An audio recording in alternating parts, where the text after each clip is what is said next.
Welcome to Echoes Untold, where history whispers and we listen.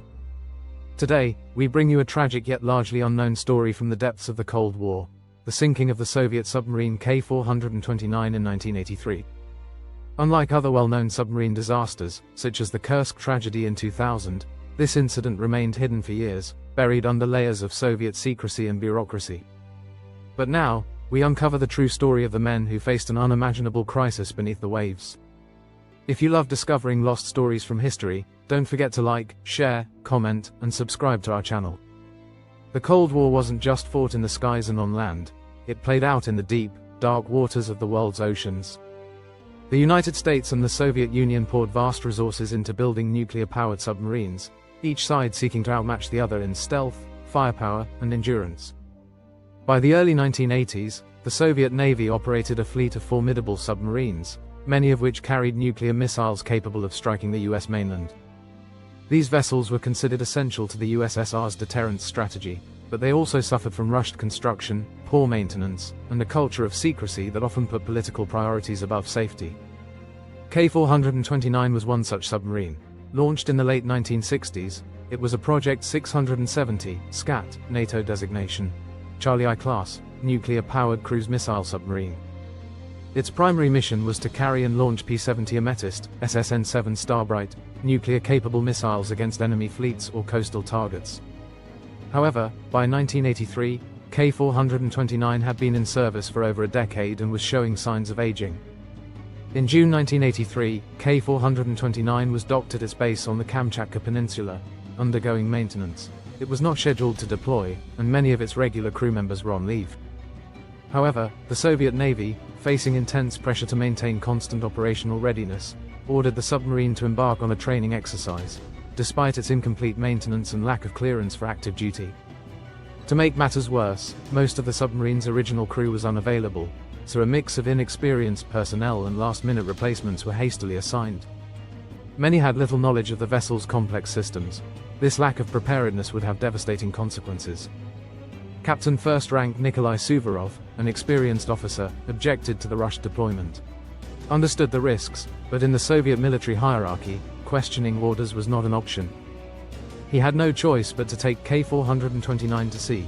On June 24, 1983, K-429 left Avacha Bay under artificial urgency. The Soviet Navy expected it to perform flawlessly despite the challenges, but from the start, problems arose. Critical safety checks were neglected.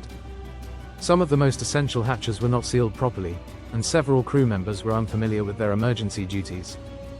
Then, disaster struck. Shortly after submerging, a catastrophic failure occurred. These vents, essential for air circulation when surfaced, should have been sealed before diving, but they weren't. Within moments, seawater surged into the forward compartments. The crew scrambled to respond, but confusion reigned. Because many crew members were unfamiliar with the submarine's layout, some attempted to close the wrong hatches, while others froze under pressure. The ship's control room tried to initiate an emergency surfacing, but by then, it was too late. K-429 had lost power and was sinking uncontrollably. The submarine plunged to the seabed at a depth of approximately 40 meters, 130 feet. While this was relatively shallow compared to the abyssal depths some submarines operate in, it was deep enough that an unassisted escape was nearly impossible. Inside, chaos turned to horror.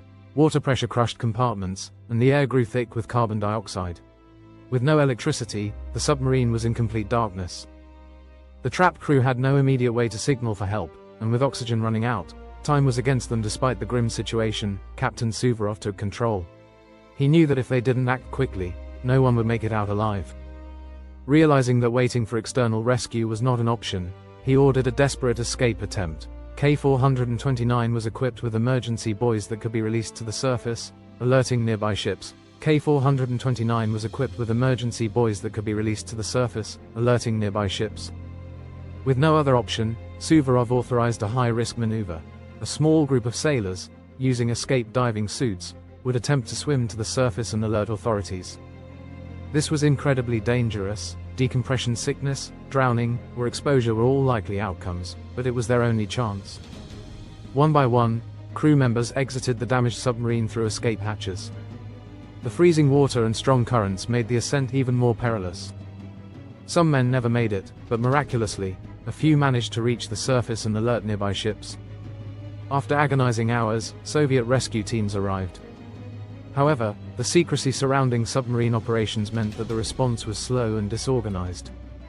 The trapped crew members were running out of air, and as rescuers struggled to access the wreck, more lives were lost. In total, 14 men perished in the disaster. But the story didn't end there. Instead of recognizing the systemic failures that led to the tragedy, Soviet authorities sought scapegoats. Captain Suvorov and several officers were court-martialed. Despite his heroic leadership during the crisis, Suvorov was found guilty of negligence and sentenced to a labor camp. K-429, astonishingly, was later salvaged, repaired, and even returned to service. However, it was never trusted in active duty again and was eventually scrapped in the 1990s. The sinking of K-429 highlights the dangers of Cold War secrecy, rigid military bureaucracy, and the consequences of prioritizing readiness over safety. The Soviet Union's reluctance to admit mistakes cost lives, and the true extent of the disaster remained hidden for years. Today, submarine safety has improved significantly, with lessons learned from past tragedies shaping modern naval protocols. However, K-429's story remains a cautionary tale, one of misplaced priorities, human endurance, and the high price of secrecy. If you found this story compelling, don't forget to like, share, comment, and subscribe.